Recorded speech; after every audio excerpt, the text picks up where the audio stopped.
right, welcome to Slimehouse, a podcast rated PG for crude humor, outrageous hijinks, and mild language. I am Jasper. I'm Jared. I'm Max. I'm Nelson. And I'm Ryan. All right, and everyone give a nice warm welcome to Ryan Rojas from Cinemacy.com, an old friend and real Grinch head, joining us for our episode on Dr. Seuss's How the Grinch Stole Christmas. How you doing, Ryan? Very good, Jasper. I appreciate being here. So thankful that you guys asked me to mix it up with you Who's and Grinches. I'm especially honored to be the holiday cheermeister for this specific episode. But yeah, have a lot of love for this movie. We'll have the roast beast afterwards. It's still in the oven, so you can cut the roast beast after we finish. You're the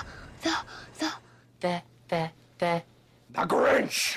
Jim Carrey is the Grinch. So Dr. Seuss's How the Grinch Stole Christmas. This is the 2000 adaptation of the 50s book by Dr. Seuss himself, one of the great authors of our time. This isn't the animated version by Chuck Jones, which came out in the 60s, but both still focus on the Christmas-hating Mr. Grinch who steals the holiday and all of the holiday cheer from the... This is directed by Ron Howard and produced by Brian Grazer, two key players in Hollywood at the time, but most notably, this movie centers around a star performance from Jim Carrey. Also some supporting cast members, Taylor Momsen in her debut, Jeffrey Tambor, pre-Arrested Development, Molly Shannon, and of course, Clint Howard, Bill Irwin, and narrated by Sir Anthony Hopkins. Another really notable name here that we've talked a little bit about on the show is Rick Baker doing the Academy Award-winning makeup for this. We also saw his work in Haunted Mansion. This was a huge movie at the time. This was the #1 movie of the first year of the millennium. And in terms of Slimehouse, it was really kind of the beginning of the peak of the movement. Fun fact on my end, this was actually the first movie we ever owned on DVD. I actually have the copy right behind me over here, and it's in the bright green box. Yes, I'll never forget it. Of course. And we would watch the bloopers and play the DVD games all the time. Even though there was like 2 buttons you needed to press on the DVD games, you just needed to like choose Max's Treats or something like that. Left or right, up or down. That's all you got. It was very rudimentary, but we got such a kick out of it on our hot new DVD player back in Christmas 2000.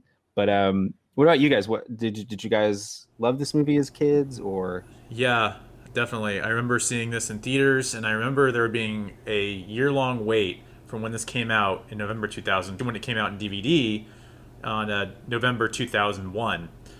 So that was a long time to wait for that green DVD, that slimy green DVD case. Yeah, I mean, I think I got that for Christmas in 2001, but I don't actually remember watching the movie after I got the DVD.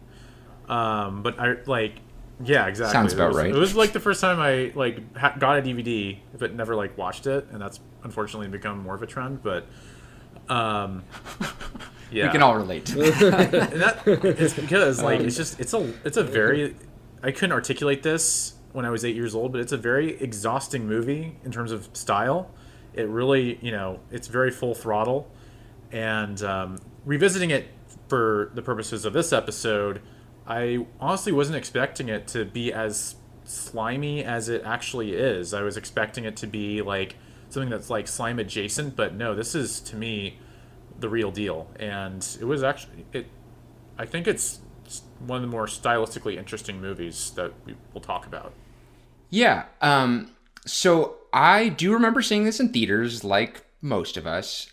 The only thing I very clearly remember was that it's one of the only movies I've ever seen in a regular movie theater where everybody clapped at the end of the movie.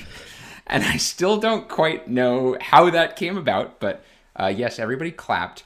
And I think as a young person, I was more seeing this as an adaptation. We've talked a lot about adaptations so far, and I think I was more thinking like, oh, yep, here comes the scene where, he steals Christmas, or here comes the scene where Cindy Lou Who gets woken up. And I was thinking about it more in that sense, and I wasn't as in tune with some of the antics from Jim Carrey and some of the wild production components just because I wasn't sort of ready for that yet. And so interestingly, it was one of those movies that perennially got played either, at school sometimes or, right before the Christmas holiday or something like that. I feel like I saw it many times, but I have to be honest, I gained a newfound appreciation for this being roommates with Ryan and Jasper and watching it as an older person, basically. And then with my family a little bit as well, but just seeing it much later and being able to see it as a zany movie with Jim Carrey doing all kinds of really interesting details and just a total WTF in many moments. So this is a movie for me that has aged like fine wine and continues to be a gift that keeps on giving. My heart grew 2 sizes just hearing you say that, Nelson. I'll jump in real quick just to say that I remember the trailer, like I'm sure we all did, but I remember seeing the trailer before the movie came out. And actually, I remember being pretty scared by what it was when I saw it, because it ends on that, but it's Cindy Lou Who, you're and and then does that little zoom in, and it kind of tilts and cranes, and he goes, the Grinch. And I remember seeing that and was a little like, whoa, what is this like weird evil take on the Grinch? Wasn't until later that I rewatched it, and then actually I got a newfound appreciation for it in high school, where I would just quote Jim Carrey's with my buddy Sean Groves. Sean Groves, I'll shout this out to you and share this episode to you after. But this was right up there with like Ace Ventura and Liar Liar, Batman Forever. I would quote this with my buddies, and I just considered it another Jim Carrey movie, so I kind of watched it in a different light and really loved a lot of the different jokes that he was making. But it's also a great Christmas movie that I love seeing when it comes on cable every year. I'm glad that it's in this cycle now. My specific memories for this movie, I'm a little bit younger than you all, so I was about 4 or 5 when this movie first came out. So if I saw it in theaters, I don't think I did. I remember being made, like Ryan, I was very uneasy by the trailer. I didn't like that. I remember that scene specifically, and I remember it just making me very uncomfortable. But I think I ended up actually not going to see this movie because I wasn't necessarily terrified of the Grinch, but I had an older cousin who, he's like a few years older than me. He had a nightmare that the Jim Carrey Grinch, just from seeing the trailer, came to his house and like killed his family members. Right, and there you go. That's a warrant. And so he described that dream to me, and it's like, well, I'm not seeing that movie now. You described the dream in such detail, I can't get it out of my head. So I this movie was always just one that was kind of on in the background at like other people's houses, or they'd put it on at school or something. But I actually hadn't like sit down and watched this movie in full until very recently. And I hate to be the Grinch of the Slimehouse. I'm not a huge fan, but if there's one thing I can say, it really commits, and I have to respect that it commits. I think that's funny because it's something true that I've seen, and I remember as a kid that sometimes the trailer was scarier than the movie itself for kids' movies. I remember being terrified of the trailer for my favorite Martian, and I've still never seen it because it left me. I quoted that My Favorite Martian trailer all the time with my buddy in 2nd grade, Ian Thompson.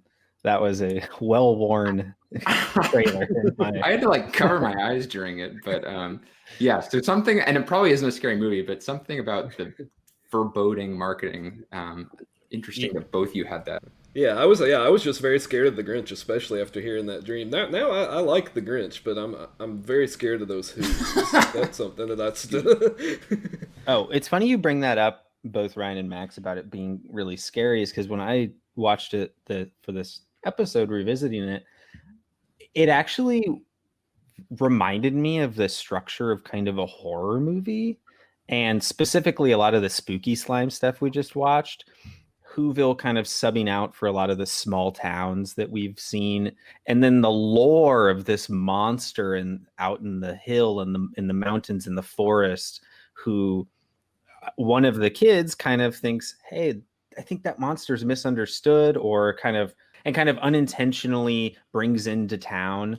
And then by the end, the monster, is understood by, a lot of the town and becomes acquainted with the town, which we saw in quite a few of our Halloween themed movies that we just watched. So it's interesting you guys bring that up, because I did see some parallels to the more scary side of the Slimehouse.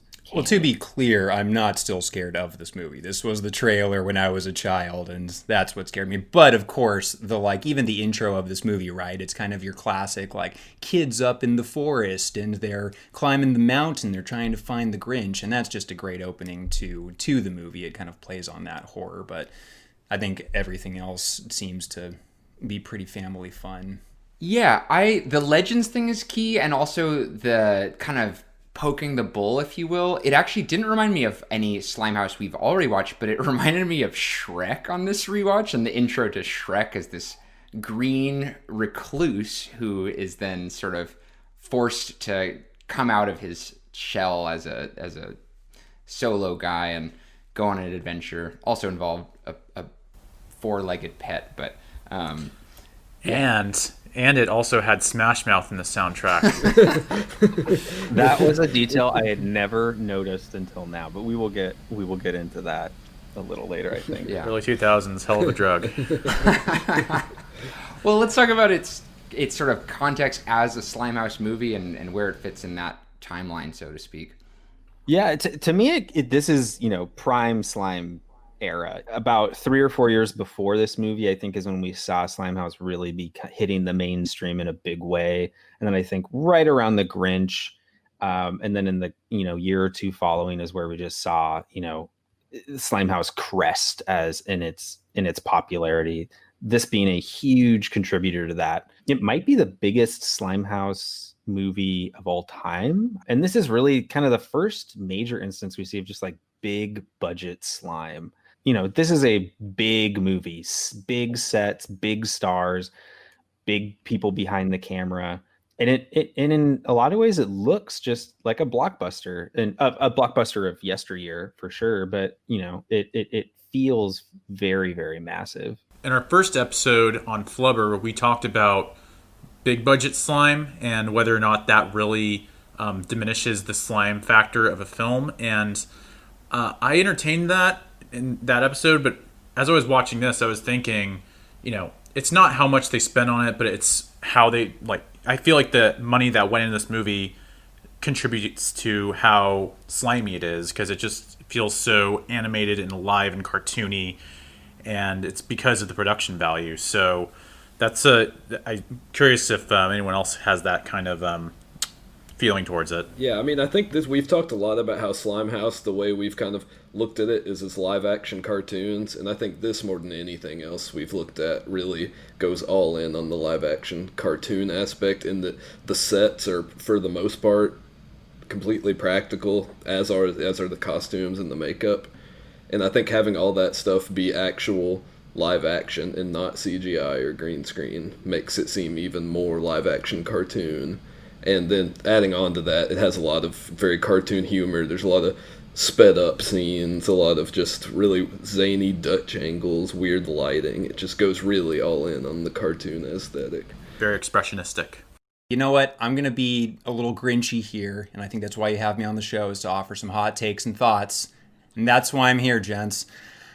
I'm not sure how sold I am on this being a here's the card Slimehouse movie, and only because I think we'll get into probably, more of the hotter takes later. But I just wanted to say at the beginning that while I feel like this movie does have a lot of inspiration from, I guess you would say, Slimehouse, in the way that it's a kid's movie, in the way that it is sold, and a lot of the jokes, of course, I have a hard time fitting this into a 100% Slimehouse category, only because I think there's a fundamental change here that I myself, as I understand the genre, am grappling with. And I think that it's in the protagonist, in the narrator here. I think that the fact that the movie centers around the Grinch and maybe not like an all-out, like a Cindy Lou Who, I see the Slimehouse version of this movie being like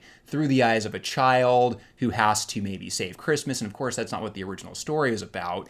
But nevertheless, the fact that it is starring Jim Carrey as the Grinch, I think that Slimehouse is more of like when a movie's pandering to kids and it's not really in on the joke. I think that this movie is more about a conflicted person who is also self-aware of the whole thing. I love this movie's humor of it just being meta throughout. So many little jokes that we can continue to find, and I think that speaks to how the Grinch as a character is kind of denying this movie from being just an all-out Slimehouse movie for my money.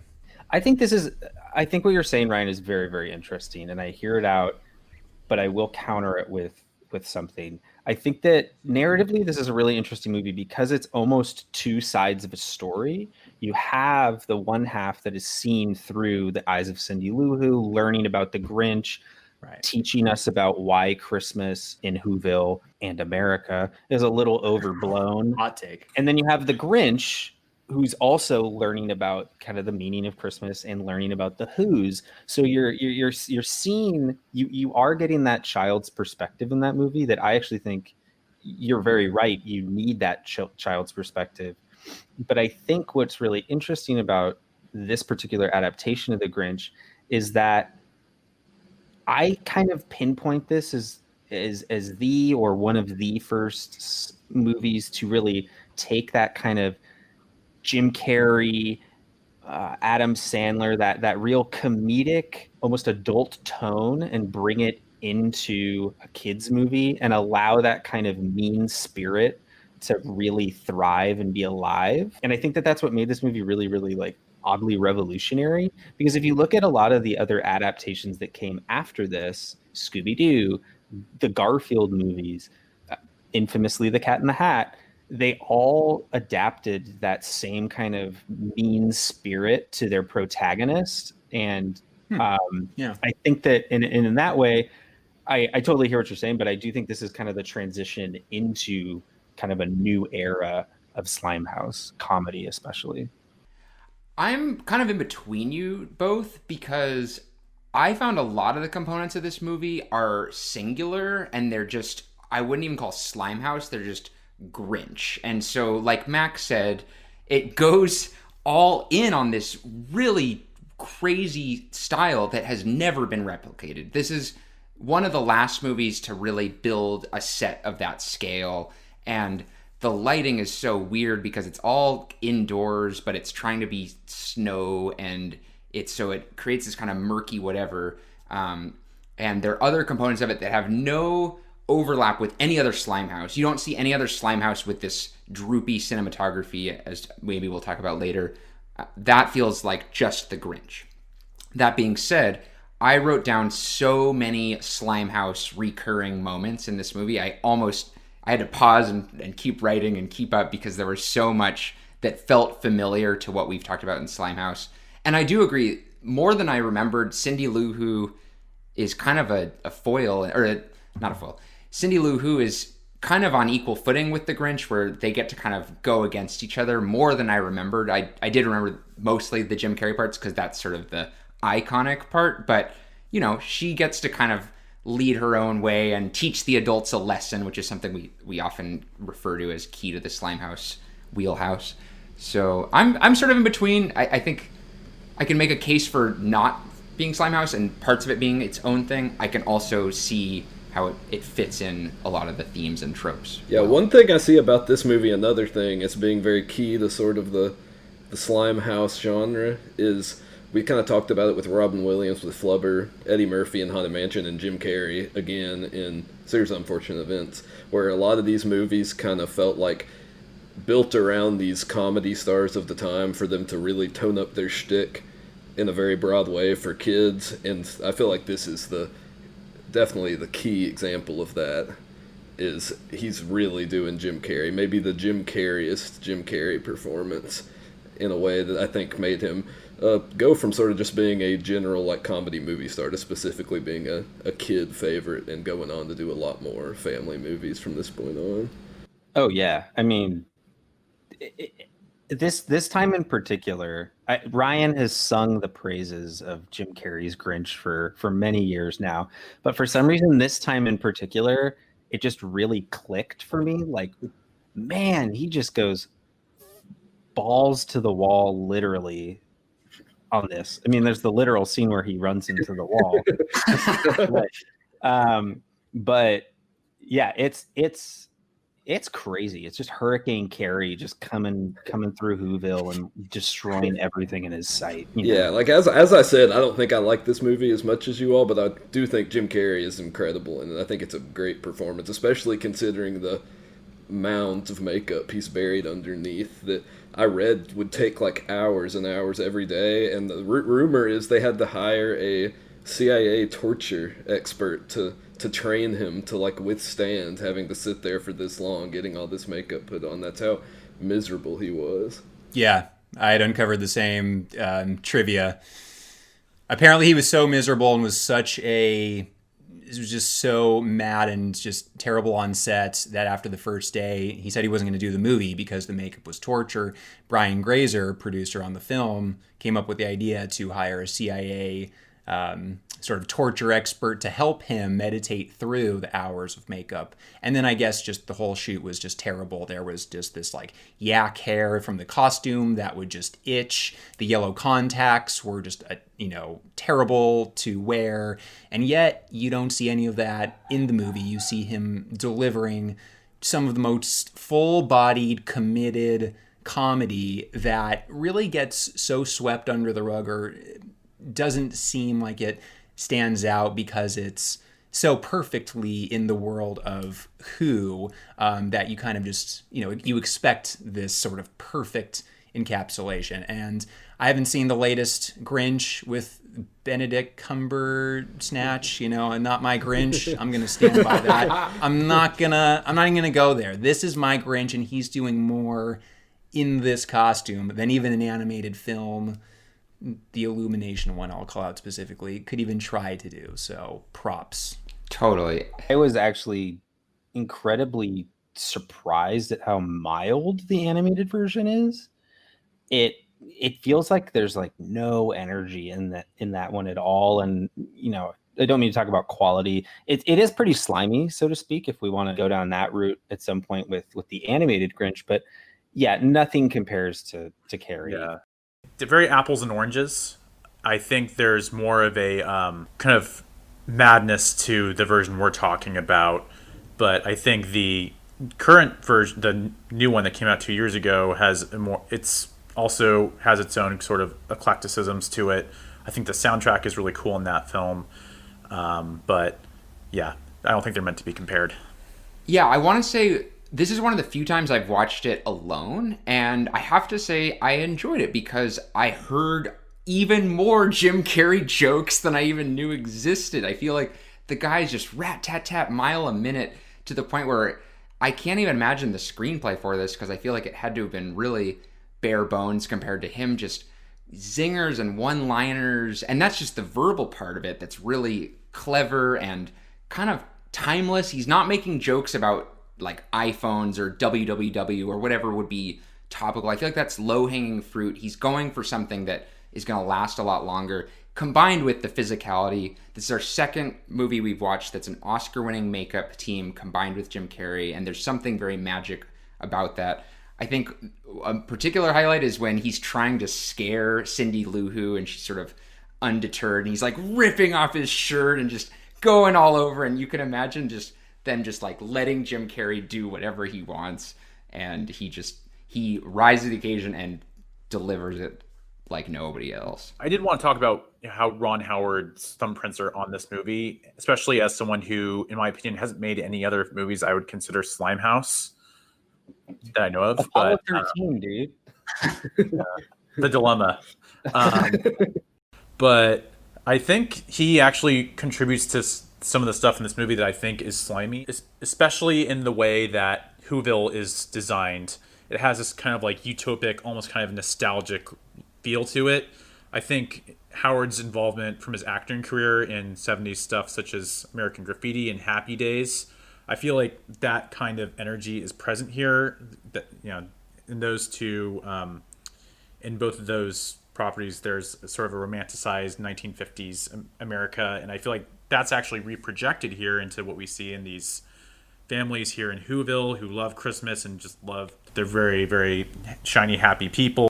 how rare is it that you find a director who goes from something like Apollo 13 into The Grinch and then bounces back with A Beautiful Mind and wins Best Director? I think it's pretty bizarre that he and Grazer, and this property is so kind of random and an outlier in their body of work, and yet, to his credit, he's someone who can really hone in very specifically on a topic and make it totally zany and unique, rather than being like, this is the Ron Howard production.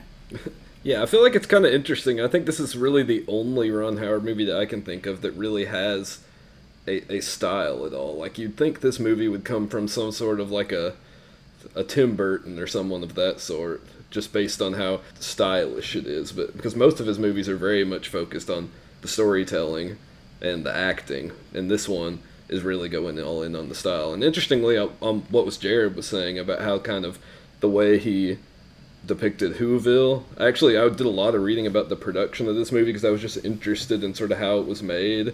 And they were having directors pitch to Dr. Seuss's widow sort of their visions for the movie, and apparently she didn't like any of them. But Brian Grazer was present at a lot of those meetings, and he like went to Ron Howard to say like, I think you should direct this movie, and Ron Howard was not interested at all. But he reread the book, and apparently he sort of honed in on on Whoville and wanted to sort of emphasize Cindy Lou Who and the Who's as characters. So I guess it makes sense that he would kind of be drawn to that just based on stuff he'd worked on before. I love that story. I feel like Howard gets to be so unabashedly Cindy Lou Who here. He is such a softie, such a sweetheart in his movies. In this one, I feel like he just taps right into the Cindy Lou Who spirit, and I think he does that without shame. And he gets to finally be like in this movie where he is, identifying with this young pure soul, where he, doesn't usually always get to live in his movies. And is it true that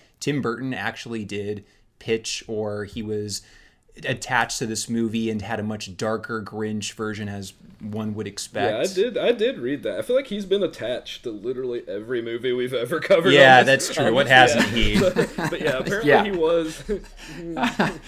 He's just a singular director. He's a director who comes with a voice and a thumbprint that I think he is like a thing like Lemony Snicket. You'd be like, oh, Tim Burton. That's the first name you might think of. And so it doesn't surprise me. Interestingly, the pitch went well, clearly, but the feedback among the Seuss team apparently of this movie is quite negative. And I think that's something quite interesting, that in viewing it as a Dr. Seuss adaptation, the Seuss adaptations have often not been well received as being not quite capturing it right or whatever.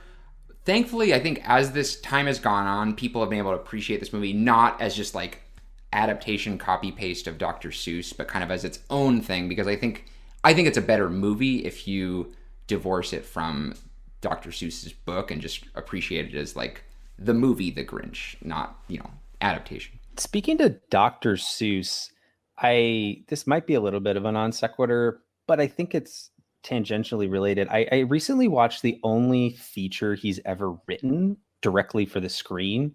It's called The 5,000 Fingers of Dr. T, and it's about a kid who villainizes his piano teacher because he doesn't want to play piano and kind of thinks up this dream fantasy world.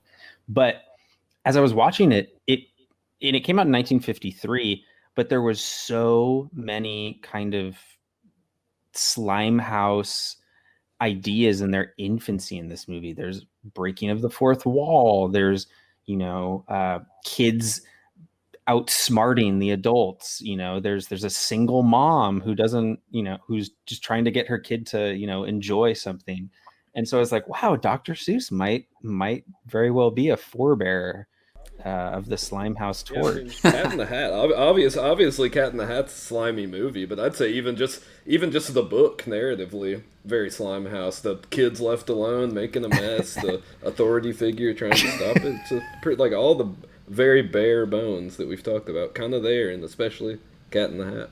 He's his own thing. He's not kind of in the Slimehouse wheelhouse. He's kind of above it, but it lends itself very easily into Slimehouse, given how zany it is. And on that note, too, this was really the first Dr. Seuss, feature that I was released during kind of my film fandom, and really the first one I can remember as a kid. So for that reason, it felt really, really big at the time. Like, oh my God, how are they going to adapt a Dr. Seuss book into a live action movie? And for that reason, I think that combining kind of this note about maybe Dr. Seuss being a forebearer, and then kind of what succeeded this movie, I really do think this is a pivotal stylistic and comedic movie in the Slimehouse world, kind of merging these fantasy worlds and comedy worlds into one just brilliant storm of green furry goodness. So we're into our Yuletide Slime series. This is another big anniversary. This is the 20-year mark for this movie. But how do we feel like it fits in regards as a Christmas movie, given one that it's on Netflix perennially, it gets watched? How does it fit as a Christmas Yuletide slime? One image that I really remember from my first viewing of this all the way back 2 decades ago is at the very end of the movie where he's pushing the sled and trying to save the sled from falling over after he's changed his mind and his heart's grown twice. There's like an image of a candy cane falling off the mountain. Like, I just, for some reason, that, like, I remembered that shot, and, like, revisiting it now is just very, like, surreal. But I think my favorite, Christmassy kind of, like, slimy moment in this, it's the moment where those two kind of worlds really collide, just the sliminess in the Christmas movie, is when the Cindy Lou, whose family has the neighbor who has is known for her Christmas lights and her decorations of her house, and she brings out this turret gun to shoot Christmas lights on her roof, and it's just this it's one of the slimiest moments in the movie for sure. But I think I think one thing we're going to get into is the Christmas glorification and fetishization of Christmas is like just kind of like so exaggerated, almost satirically here. But I think that scene is a great example of that. I really like that note of it being kind of this satirization of how important Christmas is and how involved everyone is. And I think a lot of kind of the Yuletide slime, so to speak, that we've seen and will look at relates back to that. I feel like a lot of it is a critique of the Christmas consumer culture that has become so widely known, especially, in the States. Home Alone, dealt with that last week, where family is what you needed, not a big vacation to Paris. This, is just, you need family, not a big jubilation. And countless other Christmas kids films deal with that same thing, And if anything, I think this might be the one that speaks to that the most in a very fantastical way, but in a way that, everybody can understand. Yeah, one of the ways that they say to make a great villain is to make the villain right. And the Grinch is right in this movie, that they're obsessed with materialism and that they're nuts about Christmas in the wrong ways. And the cool kind of, from a narrative perspective, it's very cool that they come to this conclusion that it's maybe Christmas doesn't come from a store. I think that's a very common Yuletide theme, and just Christmas in general. I feel like that's how you do it. I also wanted to say about the gun that shoots the lights out. It's one of the very obvious phallic symbols in this movie. Where she like blows it out. And this is the first movie. The Freudian. You just turned analysis. it up to 11, though. I mean, it can't go back. Call a spade, but like, I mean, she blows it out at the end to, really seal it. But this is the first movie we've covered that has adult humor in it, and it's just in no short supply. There's like a level for adults and a level for kids, which is not something we've seen in Slimehouse yet. And maybe that's not necessarily a bona fide Slimehouse thing, but just had to kind of bring that up on the subject of the gun. Yeah, there's one joke in the movie that it's so adult, I still didn't get it to this day. I had to read about it later. Apparently, at the party when the Grinch first arrives as a baby, they're all putting their keys in a bowl or something, and apparently apparently that's a swinger party thing. I wasn't aware of that at all. It still went over my head. Yeah, leave your keys. You're not driving home. And then as the babies are all umbrellaing down to their parent, to the new parents, you hear that one line of the guy, and he goes, "Hey, honey, our baby's here.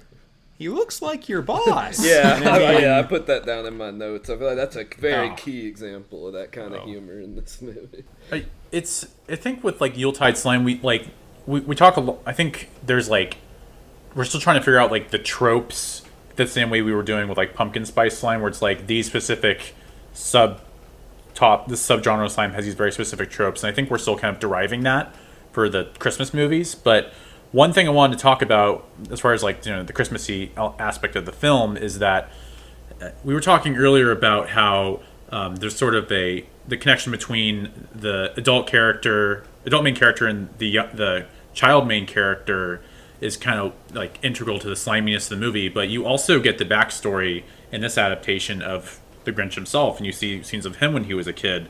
You also get this in the 2018 version where it's slightly different. It's I think in that version he's an orphan, but in this version he was delivered in the Pumpercell as like everyone else. But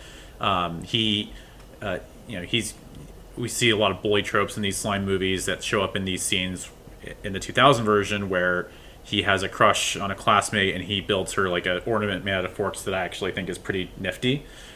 But then he also runs into trouble and conflict with the classmate that ends up being the mayor of Whoville.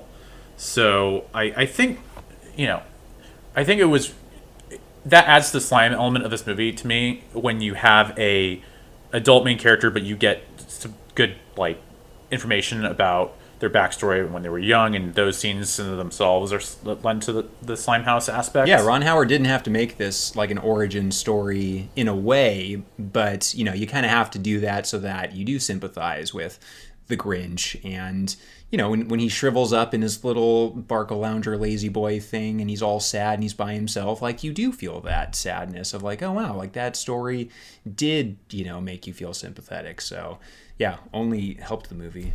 There are two moments in that are very Slimehouse. One is the DIY aspect. Kids making shit is something we talk about a lot, and the young Grinch getting to like hammer in the thing feels very much in the Slimehouse vein. And then secondly, and this may be a Yuletide trope because it appeared in Home Alone, when the faces kind of pop in from nowhere to kind of say what the bullies say. And the bully's like, you're 8 years old and you have a beard. And it kind of floats in there with a little outline on it. That is also in Home Alone and is very randomly specific, but maybe it's a Yuletide trope. And then I also want to throw out, we love our bully insults. And the one I wrote down is he calls them hideodorous, which is a new word in the Webster Dictionary. So there's the floating heads thing you're talking about, but I didn't realize this when I first watched this or saw the trailers, but there's a scene involving a thought bubble from a kid who's sleeping, and the Grinch is actually stealing from that thought bubble. And I thought it was like some sort of like electric lamp or something that had like treats in it when I first watched this. But I think that, yeah. A nightmare in Whoville. There you go. But that those kind of dreamy qualities are abound in this movie, and then maybe they are specific to Yuletide. Who knows? Oh yeah, for sure. Yeah, I think another one I noticed is we've talked about with Home Alone, and I'm sure there's many other sort of bad Santas as a joke in these Slimehouse movies, having either like a mall Santa that is fed up with his job, or the Santa that's evil or whatever. And in this, the Grinch is not literally Santa, of course, but he dresses up as him when he performs when he steals Christmas. And there's also a joke at one point that I thought was funny when the Grinch is talking about Santa Claus, who makes a very brief cameo in this film. He says, like, about his life in the North Pole, he says he probably just lives up there to avoid paying the taxes or something like that, which I feel like is another bad Santa joke. Sort of he's dodging his taxes. So there's actually a couple of tax jokes in this movie. I think both said by the Grinch, if I'm not mistaken. Well, three actually. There's three. Sorry, correct me. Which makes me feel like there's some. This is not intentional, but yeah, there are three. There's at least, in light of recent events with recent world leaders, the mayor kind of reminded me of one DJT, Donald Trump, in that he's constantly just like rewriting the rules and trying to like get himself out of trouble by like making stuff up and like calling himself the winner of the contest, even though it's rightfully the Grinch. I'm not going to entertain that analogy, but I will connect it to something else. The Book of Who plays a role where the mayor being a character archetype that we haven't seen yet, but the sleazy politician. I just have a feeling we're going to see that maybe in the form of principles. There's a little bit of overlap, but sleazy person in charge, adult figure. He reads the Book of Who's and says something about why the Grinch can't be the cheermeister. And then Cindy Lou Who kind of verbatim has done her schoolwork like a good little Who and says why the Grinch could be and why maybe he's the most important person. And then the mayor kind of like scribbles and sort of puts it away. I interpret it on this viewing as like a biblical analogy and how it's this Book of Who and it can be interpreted for evil purposes, but at its core, if interpreted correctly, it's a very good thing. And that shows how like authority can kind of bend good text. And I hadn't seen that before, but I noticed that. So would the Grinch as the savior be a coming of Christ in a way? To absolve the world of their sins. I'm gonna sit on that one. Maybe. Baby. Hey, he doesn't look a thing like Jesus, but I don't think the Grinch like as an adult was Christ, but I think Baby Grinch may be a good nativity character. Santa, bye. Yeah, shout out to Baby Grinch. Man, Baby Grinch. Baby Grinch gets a lot of hate, but I think he's very cute. That's my take on Baby Grinch. Yeah. I think he is the cutest thing in this movie. He's so pleasant to look at. You're talking. Oh man. I actually think Baby Grinch might be one of the slimier bits in this movie. The way he just kind of burps and like eats plates and things like that. But it's funny because it kind of reminded me of like a gremlin or something like that, like an 80s kind of monster movie creation, and just kind of, one, the animatronics and puppetry of it all, but two, just kind of the nonsensical sounds he makes, and the cute gurgling and burps, and it for me, it was a good throwback to some of those like gremlins or things you might see in like Ghostbusters or something like that. Yeah, for sure. I feel like when Baby Grinch first showed up, I was kind of taking notes on him as an example of baby humor, which you see a lot in these movies, just sort of funny babies. But that definitely more of a creature than a baby in this movie. He acts, even though adult Grinch acts pretty much like a human man, Baby Grinch very much acts like a monster of some sort. So who are some of the other characters? We see a few other character tropes. I mean, I just want to throw out one, just to state the obvious, but we've talked a lot about sympathetic villains and how it also kind of plays on the trope of like the mysterious neighbor who turns out to be a good character, which we saw in Home Alone and in Monster Squad. But what are some of the other kind of character tropes we've seen in this movie? I think this movie has one of the slimiest pet companions that we've seen so far, and Max the Mutt. Yeah. And apparently he has some vocal work done by Frank Welker, who did the voice of Fred in the classic Scooby-Doo's, and then actually went on to voice Scooby himself from 2002 onward. So you're saying that Scooby-Doo plays Max? Yeah, there's a connection. It's all connected, but that it's both the quirky pet, but also sort of a henchman. And we've talked about henchmen before, plenty, but I think Max is unique in that he's a very reluctant henchman. I think there's just two flavors of henchmen in Slimehouse: the ones that are just all in and licking the boots of their masters, and then there's the henchmen that have sort of a conscience, and Max definitely falls in the latter. Another sort of specifically Christmas slimy scene in this movie is when the Grinch and Cindy meet for the first time in that mail room, and then the Grinch basically wraps her in gift wrapping, and then is about to leave her to fall into this sort of a factory of mail, and then Max basically bites the Grinch's butt and is like, "No, you can't do that." So I love Max. He's one of my favorite movie pets for sure. And then there's just so many good reaction shots of him, and I love him with the antler horn or whatever in the nose. Yeah, and Max is just like almost the conscience to the Grinch, and I love how the Grinch, Jim Carrey, like treats Max and really sees him as his equal. If anything, he sees him as being like, the comedy comes through in how he treats him as his equal and as someone who he expects to do all of these enormous things, like to to carry the sled up the hill with all of the presents and like, come on, Maxie, you can do it. Like, that's great. I love that comedy. When they're building the sleigh and, you know, there's the montage and he swivels over to Max and he goes, beautiful line, I asked for 3/4. This is 5/8. What's the matter with you? Like, treating Max as such a contemporary almost is such a great, like a duo buddy comedy there. And, you know, you see some reaction shots and of Max and like covering the eyes and he's delivering a great performance there. My favorite Max reaction shot, when the Grinch is stealing Christmas, in the act of stealing Christmas, he arrives upon the mayor's house and he has the mayor kiss Max, but right before, there's just like his eyes like widen, but like CGI eyes, and he just goes, and just that visual, which I wish we could show on a podcast, is just, to me, such Hallmark chef's kiss slime. Well, then you have to talk about the context of that, because I think that's the most WTF moment of this movie. It's like, I can't believe to this day that made it into a PG movie. He literally, like, puts the dog's bottom in the guy's face, you know? I mean, and then Max, like, hobbles away, like...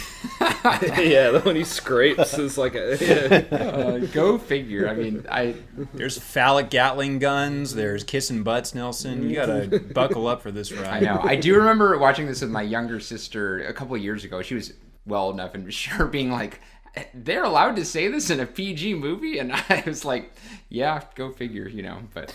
Yeah, it's funny because as I was watching this, and I've noticed this before, but in this watching specifically, because we're kind of so conscious about, you know, the difference between a PG and a PG-13 movie and a G movie and on this podcast, I was like, the whole time, this was like towing the line. Like, this was one cuss word away from a PG-13 rating. But it's so careful to not step a centimeter over that line so we can get that PG rating. But it's amazing how many things it sneaks away with, you know, despite that parental guidance suggested.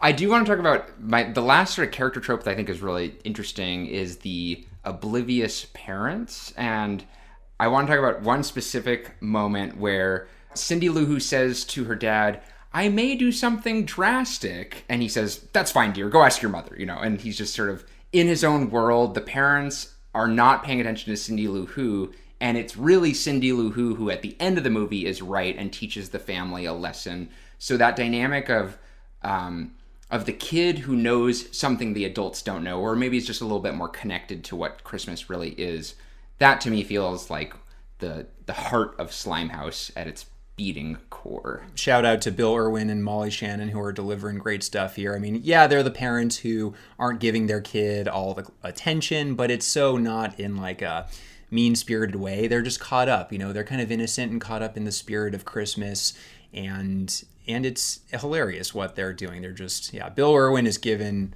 great stuff. He doesn't come in often, but when he's on screen, you know, he's the guy who's in the beginning of the movie, like downplaying the kids who see the Grinch, and the mayor's like, he didn't see the Grinch, did he? And he's like, no, they were probably just, you know, playing with firecrackers or like, you know, defacing public property. The mayor's like, oh, phew, good. So, you know, he makes great moments throughout this movie. Yeah, speaking of those teens, that's something the kids at the beginning that see the Grinch, that's kind of something we've seen in a lot of these movies. Is sort of the introduction to the, I guess not the villain, but the scary character or scary place. Is you see some unrelated, like, young characters that don't really show up elsewhere approaching the lair character, and then they get real scared and run off, and that's how you, like, learn that this is a place to be feared or someone who is feared. And I think in this one, those like dopey teen who's they have are very good. I like the way they look a lot. For some reason, they reminded me a lot of the protagonists in Biodome. It's sort of the vibe they gave me. Yeah, they have like the little mohawk thing going on and stuff.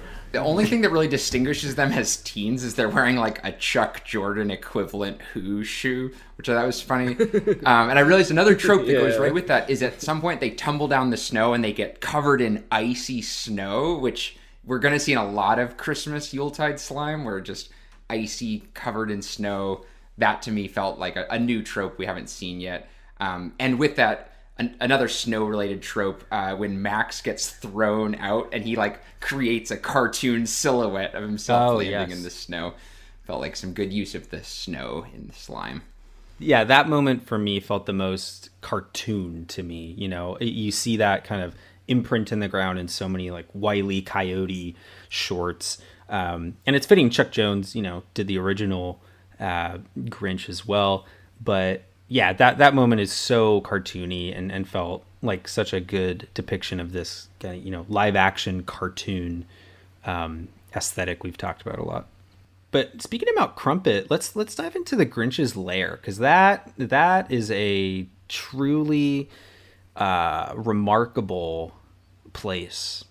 The dump it to Crumpet. Ryan, I know you're a particular fan of the Grinch's lair. What are the kind of elements that you see is the most interesting?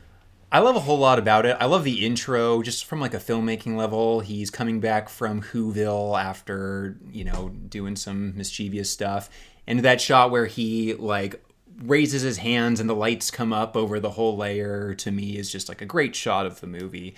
But yeah, when he zip lines down right into that lazy boy of the layer, like that's all I need. That to me is so much of the movie. It's so much of my favorite part. In fact, I'll probably talk about this at some other parts, but so many of my favorite lines happen when he gets into that lazy boy and he has this little robe on thing and he's just like, and he's settled in. So I love that that's just part of the Grinch's lair beyond all of the other stuff. He eats glass, but he has this remarkable lazy boy, you know, chair next to his answering machine, and he has to better check the outgoing. You know, it's a lot of stuff there.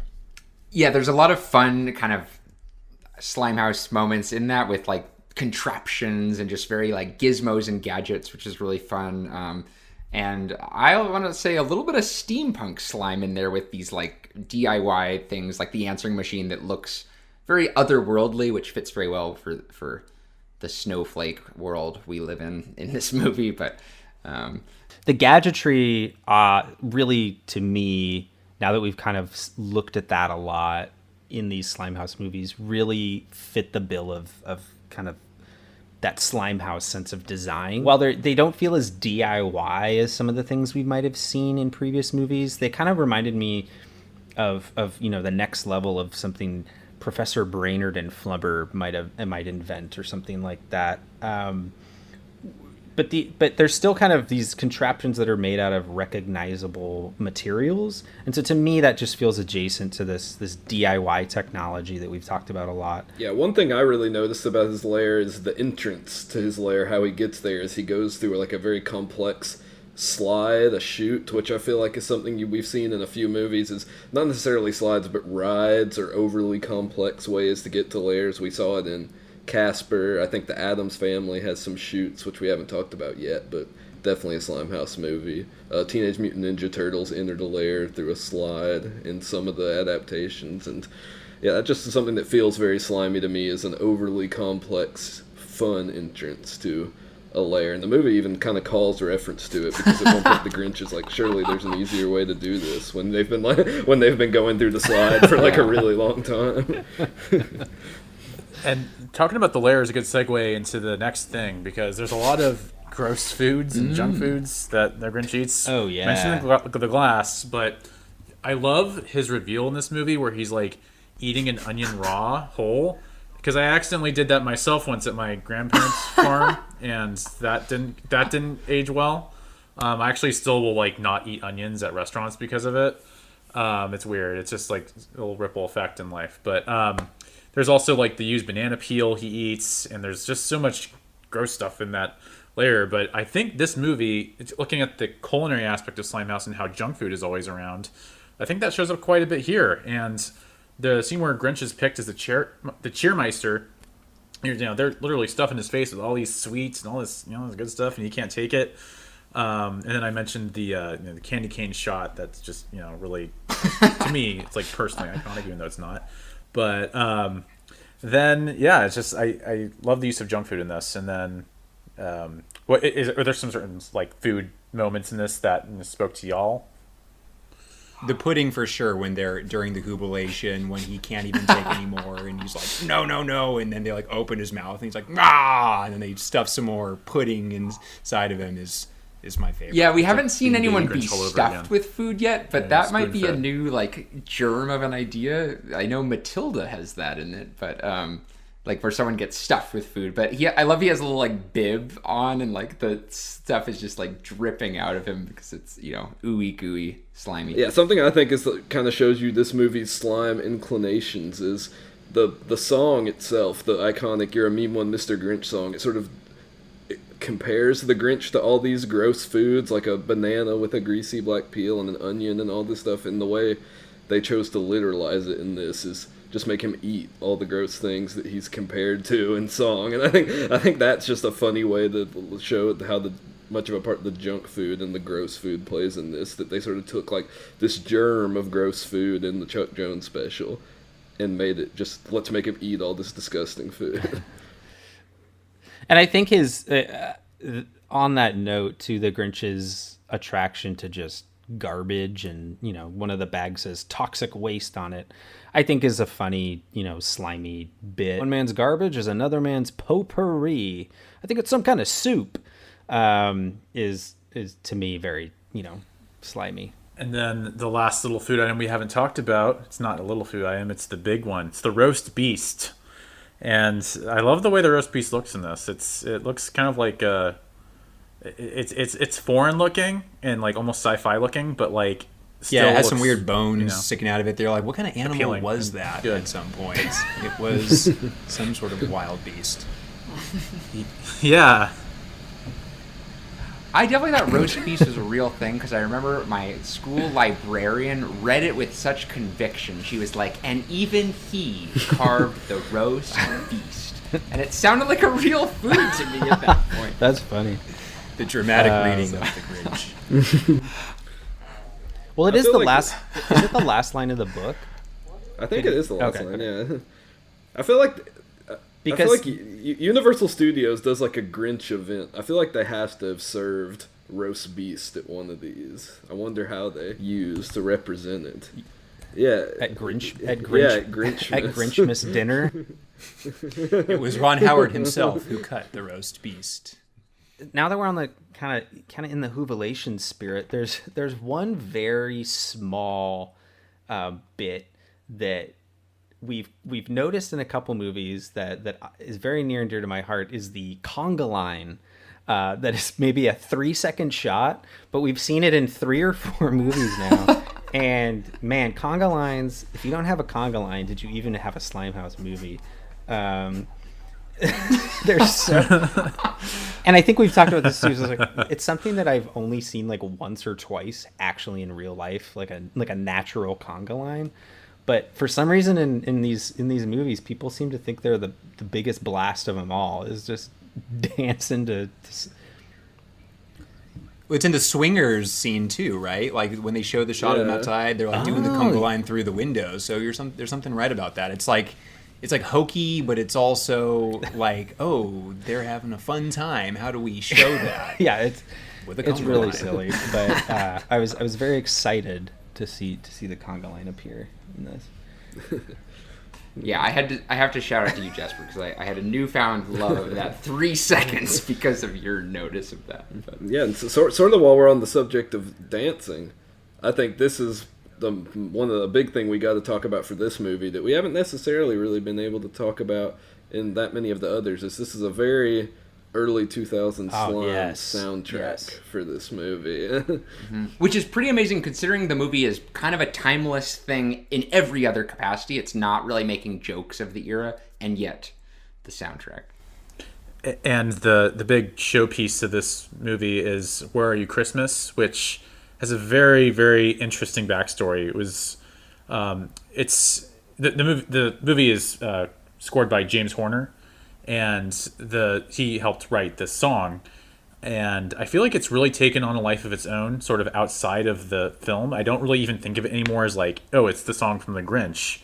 The same way that like I think of "My Heart Will Go On" as from Titanic, and that's another movie song that Horner helped write.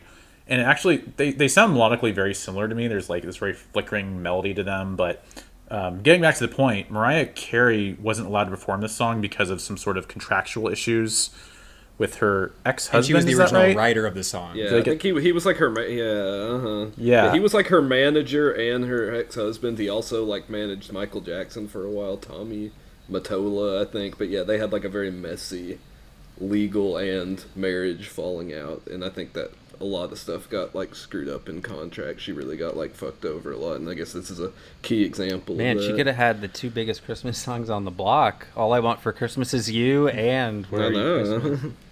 The Monopoly. Yeah, I didn't know that story before today. And then we have Faith Hill who comes in and gets her name planted on the song, and forever she will go down as, you know, the singer of one of the great new Christmas songs. I remember Faith Hill also did the movie song for Pearl Harbor like 6 months later. So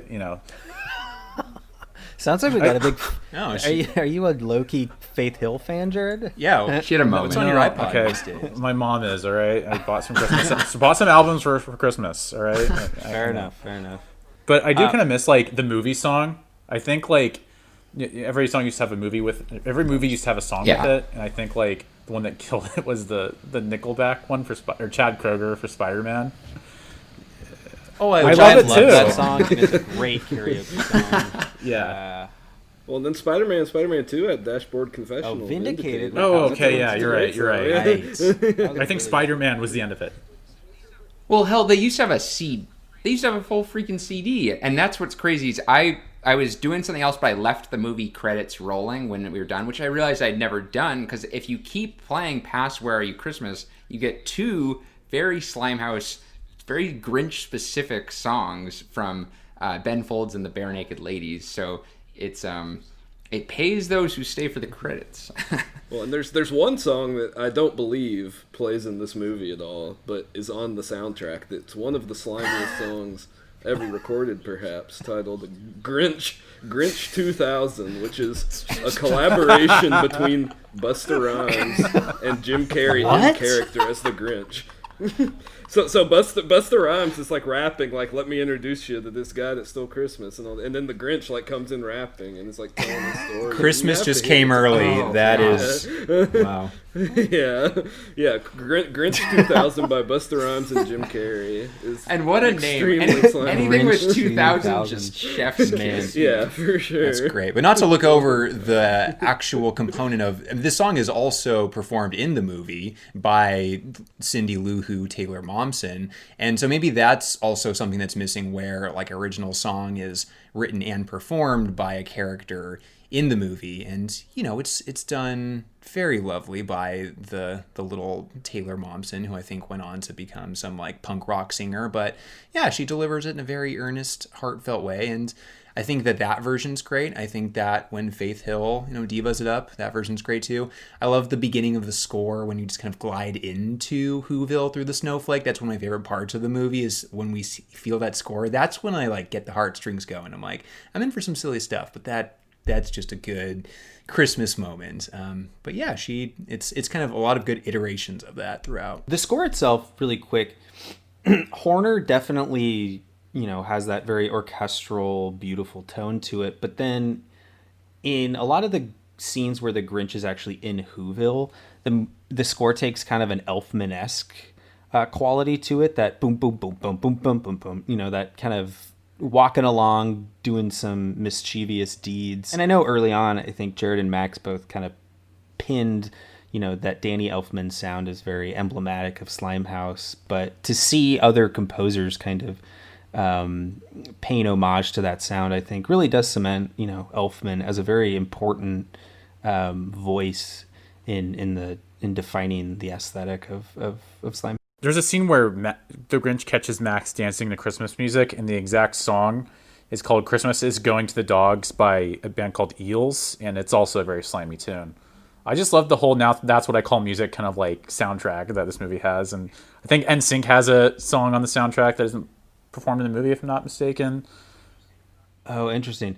Eels must have been a very popular band with the Universal Studios music supervisor, because they're also on the Shrek soundtrack with the song "My Beloved Monster," and these are both Universal movies. So that's very funny that if you have a fan in high places, you'll get yourself into some weird movies. Pays the bills, you know. Hey, of course, you can't have a Slimehouse movie without a Smash Mouth needle drop, which, as we already discussed, is played at a party. And any party that plays some Smash Mouth is a party I want to be at. So he took me for a ride in his Cadillac,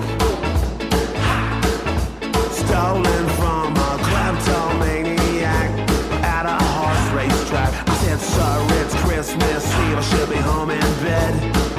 Instead he said, you married gentlemen always bet on red. The Duke of Deception, malice and spite. If I'm gonna do wrong, I'm gonna do it right. And on that, why don't we do some round robin tropes? Because I think we have a lot still just to like get out there on the table. Save your slimiest moment, but just some other stuff you notice that's worth noting. I'll go first just because I have one immediately. Slimehouse is very friendly with action sports. And the moment where he's in the little car and it kind of like glides over and it sort of avoids an explosion, to me it's very shot in a way that's like low angle and kind of action packed and feels very, very action friendly. And then secondly, at the end of the movie, one of my very favorite moments, maybe my slimiest moment, but a great moment where he's sort of skiing, but in kind of a water skiing way where he's getting towed behind it, And then somehow he kind of like whips around and he's having the time of his life. And then he lands back on the sleigh and Cindy Lou Who says, "Are you okay?" And he says, "Are you kidding? The sun is bright and the powder's bitchin'." He says the powder's bitchin'. Yeah, he does. It's like, that to me, I lost it. I was just like, oh my gosh, this is so funny. And again, so Jim Carrey, like, that's something so, like, such a ski bum thing to say, and yet he knew exactly when to put that in there. And just the whole emphasis on action sports in, like, a movie that has nothing to do with that is very funny to me. I can, I'll do the next one. I was going to mention this in the soundtracks, but it doesn't actually, like, fit anyway, but quite a few record scratch sound effects in this. Like, when they first mentioned that the teens saw the Grinch in Whoville, there's this big you hear a record scratch when they show a shot of like a speaker in in the city. And then I think there's also a record scratch sound effect You're a Mean One, Mr. Grinch plays, but like as you're getting ready to start building. So that showed up a bit, and I think that's a pretty slimy sound effect. Actually, really sorry to interject. The sound effects in this movie in particular, I think, are maybe the slimiest we've encountered. And they take a lot from, kind of the Looney Tunes world of sound. There's so many just exaggerated, like, boings and, like, bops on the heads and things like that. Yeah, he puts his head through the monkey symbols and that's, stuff like that that's just so cartoonish and I think later on we'll see is very, very Slimehouse. But yeah, I really like that note, Jared. I have a couple, but so we might have to do a few rounds. But my first one is actually seen with the young Grinch. He in this school scene, he's a doodler and he's doodling these kind of comic book style drawings of Santa's sleigh blowing up, which is slimy in its own right. But then he lifts up his notebook and it just says "school junk" on it. It's that classic school stupid jokes rule that we've seen time and time again. I picture a young Jasper with a notebook like that. School junk. I might have had one. I wouldn't be surprised. Yeah, one specific one I noticed in this, that it's the scene where the Grinch first comes into sort of the mail room and meets Cindy Lou Who. There's a conveyor belt that sort of goes awry. And I feel like conveyor belts play especially ones that start going way too fast, or something that's prominent in a lot of family movies, and especially Slimehouse, to the degree where I remember asking my friends if I could go to where his dad worked at some like jar factory because I thought there might be conveyor belts, and I thought they were like inherently wacky and funny from this movie. So and from all kinds of movies. So yeah, I think conveyor belts are definitely a Slimehouse trope, and you see it here in the mailroom scene. Ryan, your first trope time. What are you gonna deliver us? I think that one of the tropes that stands out to me, and again, I expressed earlier in the episode that I wasn't maybe all in on this is 100% Slimehouse to me, but there's definitely a few shots and moments, of course, that are, you can't get past that they're just Slimehouse. And the one that's just in my brain that I can just play on repeat is during the montage sequence of the sleigh ride being built. I think it's that part, and is the Grinch on a jackhammer, and Max is watching him go up and down, up and down. That to me is in a pinnacle, like that distilled is like, okay, now I can get behind how it's slightly Slimehouse, and it's like the dog that does the recreating of the movement for real is that to me is, I think, the biggest Slimehouse moment for me. Yeah, dog reaction shots are a key part of the slime world, and I just want to remind you that there's a Slimehouse, on a 1 to 10 scale. Yes. So it can have slime moments, even if it's not definitively. And did you guys notice that Max is actually third billed in this movie? The dog Kelly that plays Max is the third billing after Jim Carrey and Taylor Momsen. So I have a dog one that perfect on that, and that's at the end when the Grinch finally sort of gets his heart grown back and he's happy. First, Jim Carrey makes crying hilarious. I love seeing him cry. He just it's That's so mean, good. Nelson. No, it's so Yeah, Grinch. it's so fun. It's it's great that help me, I'm feeling, and I love when then Max kind of gets a chance to jump in his arms and lick his face, which is the trope I'm getting at. The dog. Oh, Max, I love you. And dog's licking face. And then twice the Grinch says, in that moment, he's like, okay, that's enough. One step at a time here, and he says that twice about when he's getting too back in the Christmas spirit. But yeah, dog licking face and just Jim Carrey going with it and making a meal out of it. I've got another, I've got one that I actually didn't remember in this movie. And I don't think, and I'm not sure if prank calls are a trope yet, but I know it's something that a lot of young juvenile people do. But there's one scene in this movie that has no relation to any other sequence or any other part of the narrative. And it's just when Molly Shannon and Bill Irwin, they get a phone call late in the night, and Bill Irwin picks it up and says, hello? Yeah, I think my Sub-Zero refrigerator's running. And then it cuts to Jim Carrey and he says, well, then you better go catch it. And then hangs up, and then it just cuts. And it's this scene that's just so bizarre, but also that fun of a prank call and a stupid dad joke that, somebody who's 5 and somebody who's 55 can enjoy, to me feels very, very slimy. Yeah, what are all the ways that the Grinch can be seen as being the most just obnoxious character to people in a way that kids will understand? It's he eats the bad food, he does the prank calls. It's when he's walking into Who Town for the first time, and there's a car build up, pile up accident kind of thing, and he goes someone cut the brake lines, how bad, and he turns around and he's got this saw behind his back, and he's walking away, and it's those little things. So the pranks, sign me up. Yes. So my next trope is going to be a similar little moment of outrageous hijinks and mischief. It's going to be when he is deciding to crash the Hubination party, and he decides he's going to get his outfit from one of those guys that blows the horn in the mountains and says, Ricola, one of those people. The shot is of the yodeler, and you see a little hook or a crane that from the side of the screen coming out to pull him back. Very cartoony, very Slimehouse. Yeah. One I kind of noticed, to go back to the sleazy mayor character, is there's some good balding humor, which is something that I think Jasper noted about some of the movies in the past. There's some good bald jokes at his expense, which feel like they show up in Slimehouse movies a lot, as well as some shaving humor with, or not even humor, it's actually a very traumatic moment in this film. Some shaving moments, which we saw in Home Alone, of course, with the iconic aftershave scene. Yeah, this has the very iconic scene, which actually really upset me as a kid when I remember. This is like the one part I remember, and still is kind of upsetting, where he has all the little things stuck to his face from his shaving mishaps.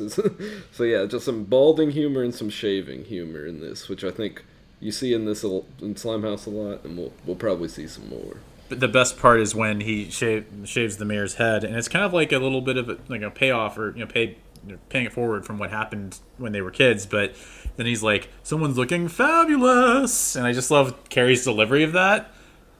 And then the mayor's like, what, sidekick or secretary, whoever he is. Is that Clint Howard? His brother. It's Clint Howard. Okay, yeah, that makes sense. But he then for no reason he shaves his head too afterwards, and I just love that. Yeah, the mayor says do something, and then he turns around and he's like, yeah, shaves his head too. What a great call. Yeah, I feel like this isn't something that I can't think of any specific examples on the spot, but you saying that makes me think of. I feel like that's a trope that's in some of these Slimehouse movies, is sort of the miserly, mean authority figure with a snivel, a cowardly, overly loyal sidekick. Is something that you see a lot. I also love there's another part where he's the mayor's making an announcement, and then Clint Howard's just in the background repeating every word like an echo because there's no echo. Oh, it's very funny. It's very subtle, but he's like, "Hello, Whoville," and then Clint Howard is just quietly like, "Hello, Whoville." It's very, very. It's another henchman variation. So it's another variation on the henchman trope. And while we're talking bureaucrats, we have to mention the bumbling cop who really gets his moment at the end. And as we say in Slimehouse, ACAB, all cops are bumbling in Slimehouse. So sorry, I'm going to counter that. I don't think he was bumbling. I thought he was a good cop. No, but he tries to he tries to go away, and he drags the mayor out with his curling irons, which feel like a new slime element too. And so he has a bumbling moment for sure. Yeah, I feel like he's not characterized that much. He's less bumbling than some of the cops we've seen before, but he does bumble at least once in the runtime. That was a way of getting our sponsor Bumble's name in there.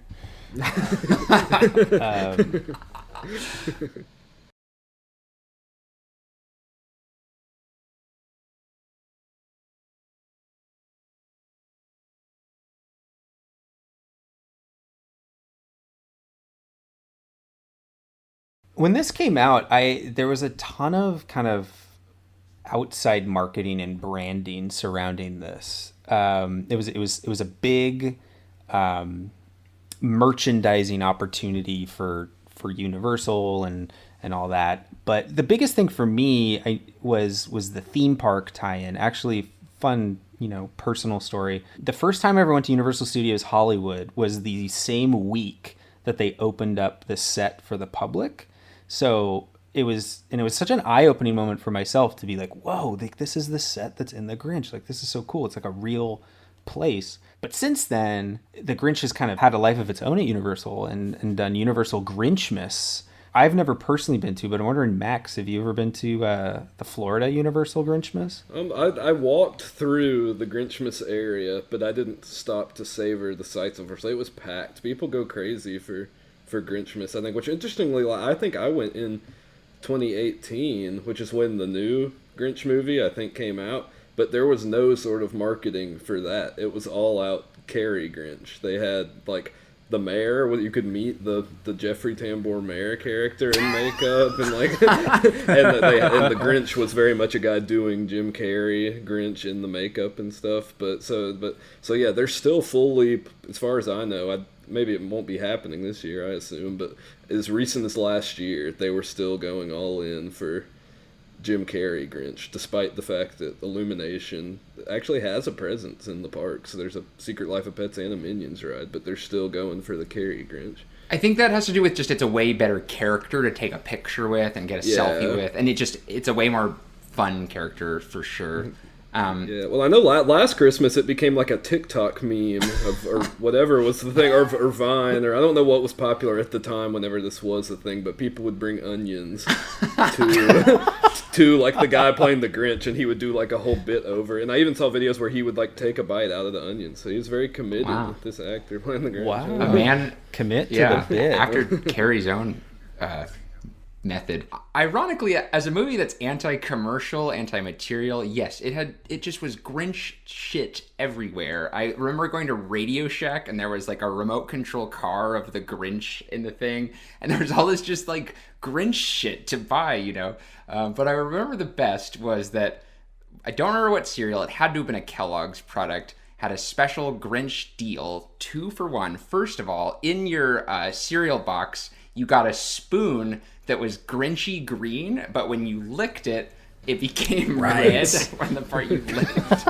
So you had a red and green Christmas spoon. But that's the half of it. If you mailed in the special coupon that you could cut out, you could get a 2 for 1 deal on Grinch boxer shorts. So I had 2, not 1, but 2 Grinch boxers. Wow, you actually went through the effort to mail in the coupon for the boxer shorts. I'm impressed. It was like $9.99 for 2. That sounded great as a kid, you know. Wearing your Grinch boxers, using your Grinch spoon, just Saturday mornings. They were Joe boxers. Yeah, what was the design of those Grinch boxers? It was the cartoon. It was a cartoon. They were green, and then like right on your crotch, they had like a drawing of his face. Oh man. So that was that. Yeah, I just looked up Grinch boxers, and there's like a lot of Grinch boxers. I can't even find the one. There's like tons and tons of Grinch boxers. I found the very ones on eBay, and they're out of stock. Oh no. Too many people redeemed them. Yeah, on the note of kind of playing the Grinch, Ryan, I feel like you would be really good to a really good Grinch at Universal. Not because you don't have the Christmas spirit, but because of your vast repertoire of Jim Carrey quotes from this movie. God, Jasper, I love you. You know, that would be a tall task. It's all encompassing. I feel like I would go crazy soon enough, but. You know what? That's a great role. I hope that this role is continually redone, if it's even just by the people at the park who just take on that sort of sass and his snideness, and yeah, such great physicality. He does it all. He really does. So if you had to pick one great Jim Carrey quote from this movie, what would everyone's numero uno be? And feel free to replicate it if you're up for it. I mean, where to start and where to stop, really. I'll try and edit for time, but I think that for me, it's so many of his lines that are just the most memorable ones are in the lair, returning back from Who City. He's in the lazy boy chair, and he just rattles off like just the most amazing, iconic lines. And he's just like shooting threes, and they're all hitting, and it's just all working. I love when he's sitting in the chair, and he's with Max, and he's doing the echo bit. You know, he's going, "How are you? How are you? I asked you first. I asked you first." And he's like, "Oh, that's real mature, just repeating everything I say." And he goes, "I'm an idiot." And the echo goes, "You're an idiot." So smart, so lovely. He's like, "I'm not going to say anything more. I'm just going to keep quiet, and I won't say anything." And that goes, "You're an idiot." And that's great. I feel like one of the lines that also one of the lines that's also taken hold in our generation is the line where he's sad and he's like, "Am I just eating because I'm bored?" That's great. Yeah. And then, of course, he's looking at his... the voicemail, and he goes, "Oh, that's weird, no messages, better check the outgoing." And he plays it back and goes, "If you come within like 100 feet, I'll hunt you down and gut you like a fish." To fax, please press the stop key.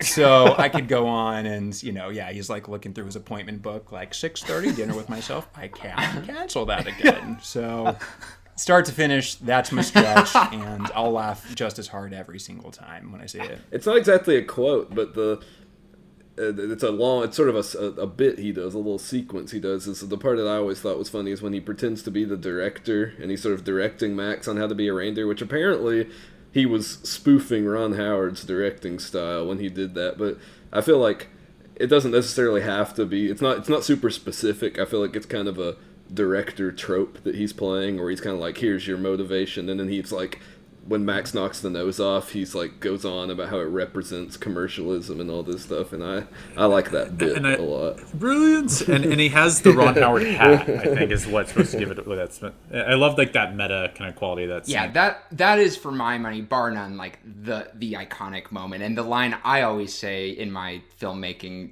is, "Cut, print, check the gate, moving on."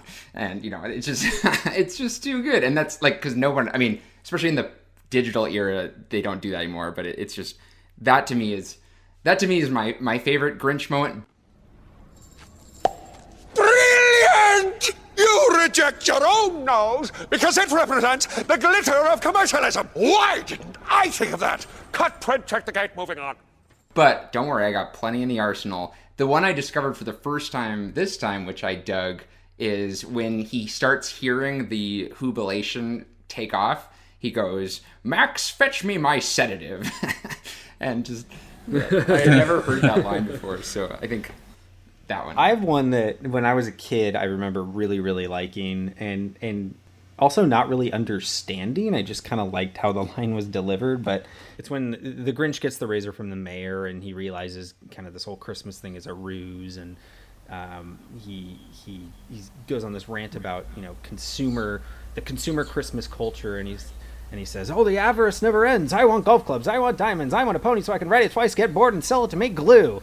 And as a kid, I didn't really understand what that, he was actually getting at, but it was just like the way in which he said it was just so like funny and manic and angry.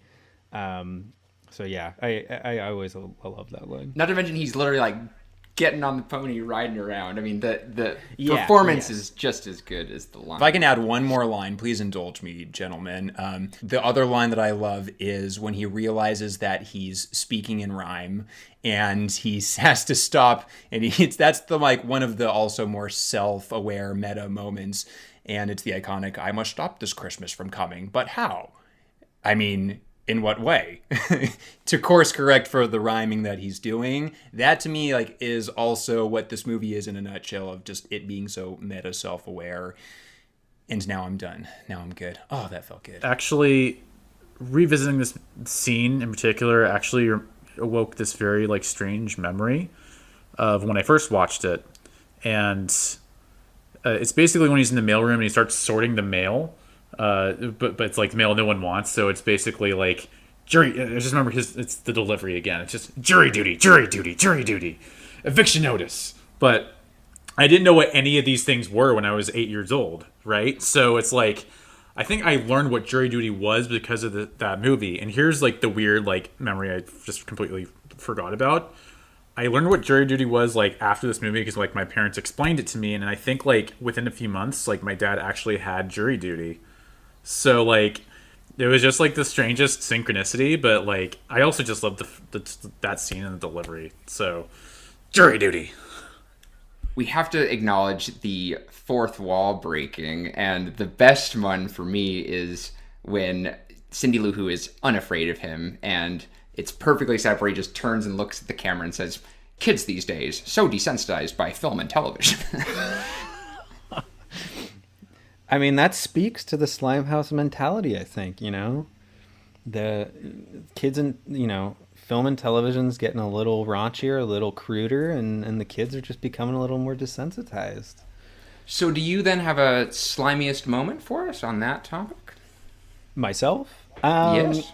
My slimiest moment does not necessarily relate to that, but I have a couple, but I think the one that I'm going to kind of land on is actually a continuation of my favorite quote.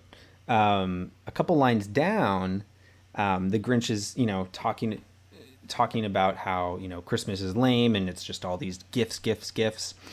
But then he says, "But there is one tradition that I really am fond of, and he pulls out some mistletoe and hangs it over his head, and you think, oh, he's gonna go kiss Martha May or give the mayor a little kiss on the cheek as a, you know, something funny. But then he just turns around and puts the mistletoe over his butt and says, well, pucker up and kiss it, Whoville.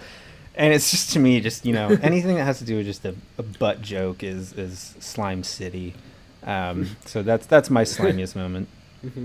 Yeah, I got another butt joke that I think it kind of came up earlier in this. I think this is the slimiest moment because it sort of represents the most how we've talked about this kind of brought crudeness to Slimehouse for the first time, sort of made that the humor du jour of the genre. And it's the scene we mentioned earlier where the mayor sort of is asleep in his bed and the Grinch comes in and he puts Max's butt in the mayor's face and the mayor kisses it. And he does like a woman voice to make the mayor think it's his wife, which is also, I feel like, a very slimy, like it's like someone doing like a high pitched voice to try to pretend to be.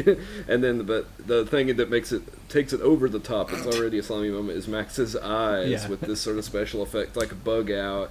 And then in like fast motion, he like scrapes his ass across the floor a few times, and it's just probably the crudest moment of the whole movie, and also just I think for that reason the slimiest. Another particularly crude moment. It's not my slimiest because you would maybe see this in another like raunchier movie, but I forgot it was in here when the Grinch lands on Martha May and his face just lands right in her bosoms. To me was like, oh wow, that's like pretty crude for a PG movie. Yeah, we haven't talked at all about Martha May, but shout out to just a lusty, hilarious, you know, great side character that never misses a beat. Yeah, the great Christine Baranski. It's always good to see her pop up and stuff. So it's when he goes into town in disguise at first, towards the beginning of the movie, and someone on the street is trying to sell him some sort of candy cane, and he opens up his mask and he like burps or breathes into his face. I think it's a burp, but you see like the green vapor from his mouth kind of like go onto this guy. It's, you know, it's very, you know, especially uncomfortable in the age of COVID, but like, you know, what happens next is, you know, he just like gets knocked out and falls down, but it's just like that green vapor is so slime, and the way that guy reacts is aces, and it's just it's a very like, you know, little moment, but it's the slimiest in my opinion. Second time we've seen green vapor mouth spray. Casper, the ghosts, the uncles did that as well. So I definitely made a note of that. I think that's certainly worth noting as a Slimehouse moment. We've mentioned a ton of my favorite moments, but I want to bring up one that we haven't brought up that kind of attributes back to the Slimehouse wheelhouse, and specifically the kind of cartoonish antics of Jim Carrey's performance.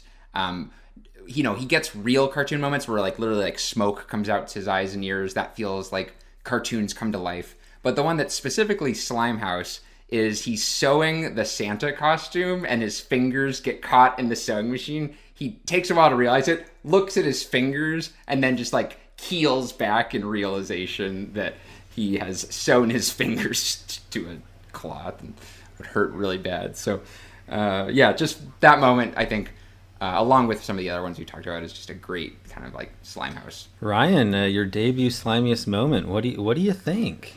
I'm going to have to go back to just what I said earlier before, which was when the Grinch is making the sleigh and he's on the jackhammer and you see Max doing the tracking shot. To me, I hear what all of you guys are saying, and it's actually giving me newfound appreciation for all of these like physical comedy, physical humor parts that I hadn't really clocked before, so I like that. But just the thing that I still think of when I think of like a Slimehouse movie is the dog that's doing the tracking shot of just like where the motion's going.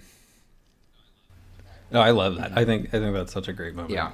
There's also like a Mythbusters spoof there or something where it has like the fast motion building, and I thought that was funny that it just like of its time kind of. But well, with that, let's jump into some final slime scores. I think this might be our most comprehensive episode yet, so I think we'll have some very well fortified opinions in our slime scores. So who wants to kick it off? All right, starting off the slime scores.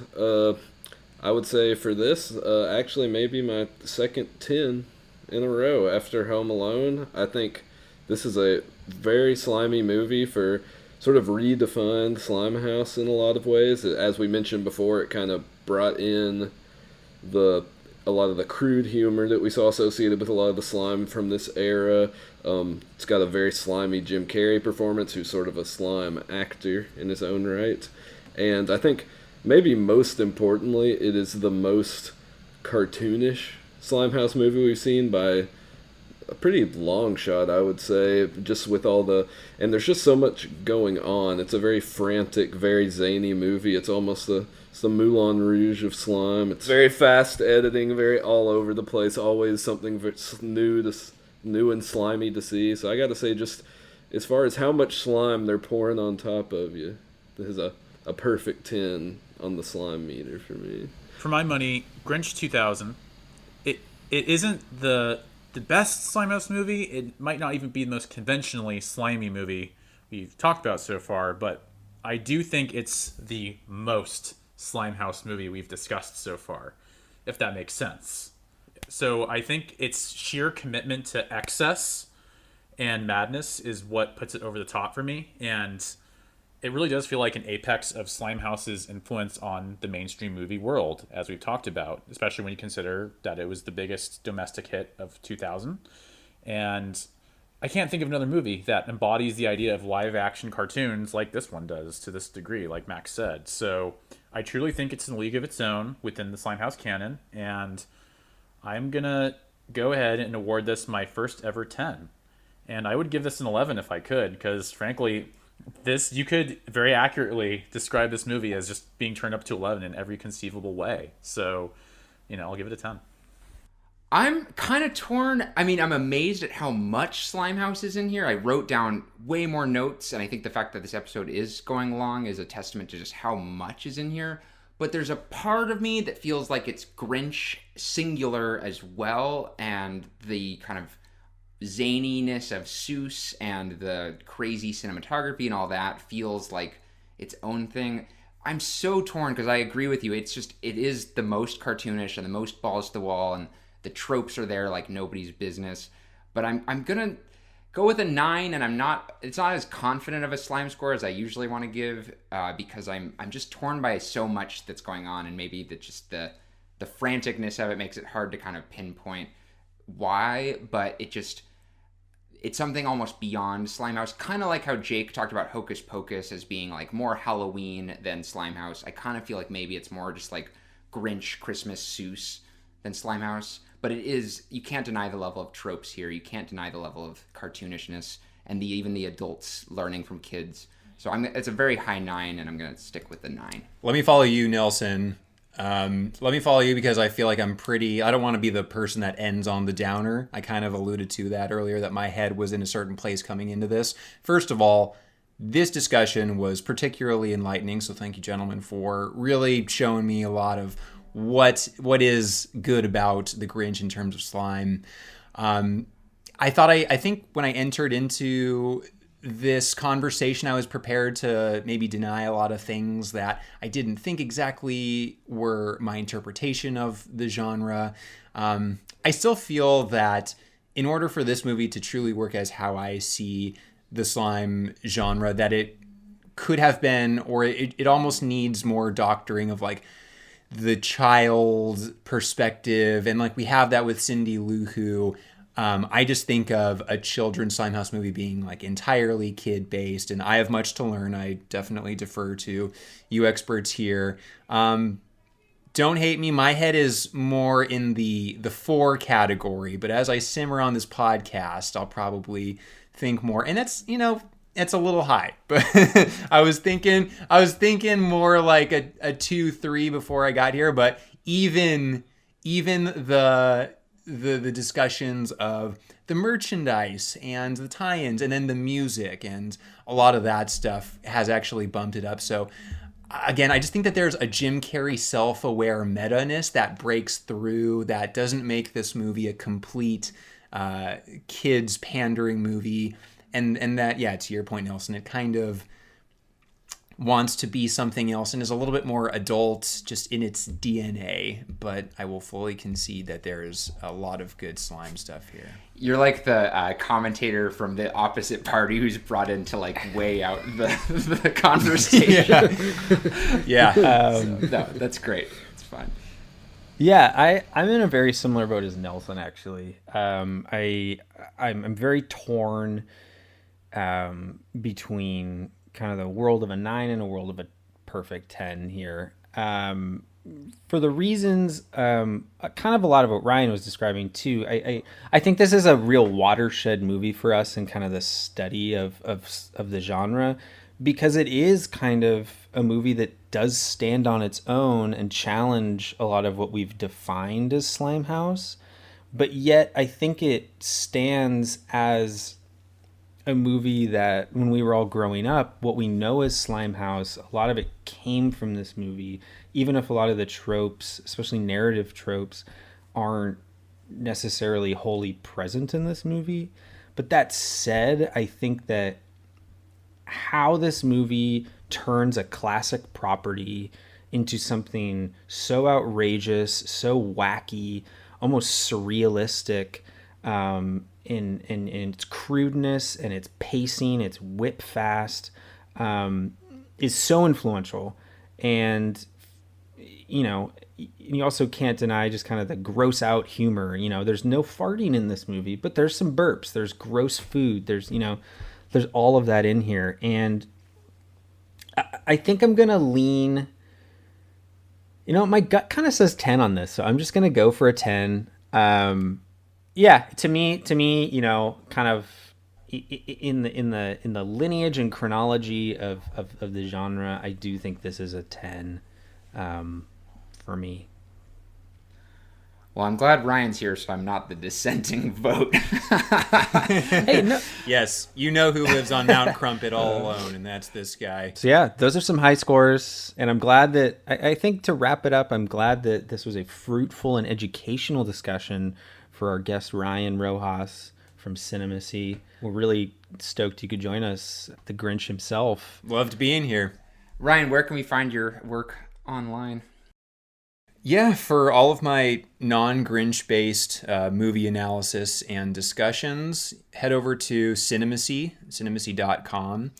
Me and my older sister Morgan, we watch and review more indie, art house, foreign experimental films. Go check that out.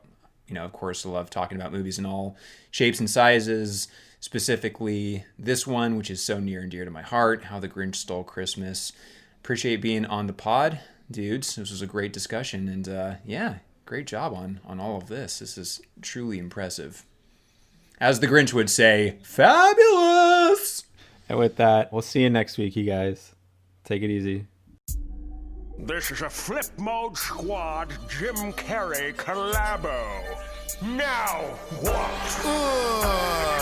Hallelujah, kids, hear this. Come on, while I lace it and try to prepare this for y'all. Oh, well, I got a story to tell about a dude I met once miserable as hell, and how grouchy he was, and how slouchy he was. And when he talked, you smell his breath, and how frowsy it was, and how drowsy he was. And if you daydream, I'll give you a pinch. Now let me tell you about Mr. Grinch. Every holiday season while we was young growing up. Slimehouse, a podcast created by Jared Anderson, Jasper Birnbaum, Max Morris, and H. Nelson Tracy.